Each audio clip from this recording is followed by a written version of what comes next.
Hello guys, welcome back to my channel. ఈరోజు ఇంకొకసారి కొత్త వంటకంతో మీ దగ్గరికి వచ్చేసానండి.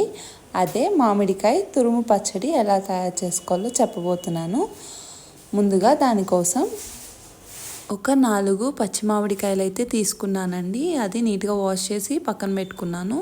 దాని తర్వాత ఒక ప్యాన్ తీసుకొని ఆయిల్ వేసుకొని దాంట్లో ఆవాలు, మెంతులు మరియు జీలకర్ర అలాగే ఎండుమిర్చి వేసుకొని బాగా ఫ్రై చేసుకున్నాను.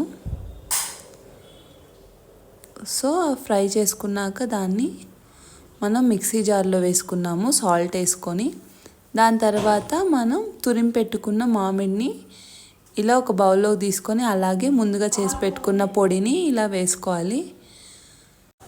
నెక్స్ట్ మనం చిటికెడు పసుపు యాడ్ చేసుకోవాలి. దాంట్లో వేసి బాగా మిక్స్ చేసుకోవాలి. నెక్స్ట్ ఇంకో ప్యాన్ తీసుకొని దాంట్లో కొద్దిగా ఆయిల్ వేసి పచ్చెనగపప్పు వేసుకున్నాక నెక్స్ట్ మనం ముందుగా తరిగి పెట్టుకున్న వెల్లుల్లి అయితే యాడ్ చేస్తాము. అలాగే ఎండుమిర్చి, కరివేపాకు అలాగే కొద్దిగా ఇంగువ యాడ్ చేసి బాగా మిక్స్ చేస్తాము. దాంట్లో ముందుగా మిక్స్ చేసుకున్న మామిడికాయ తురుముని దీంట్లో వేసేస్తామండి. అయిపోయింది.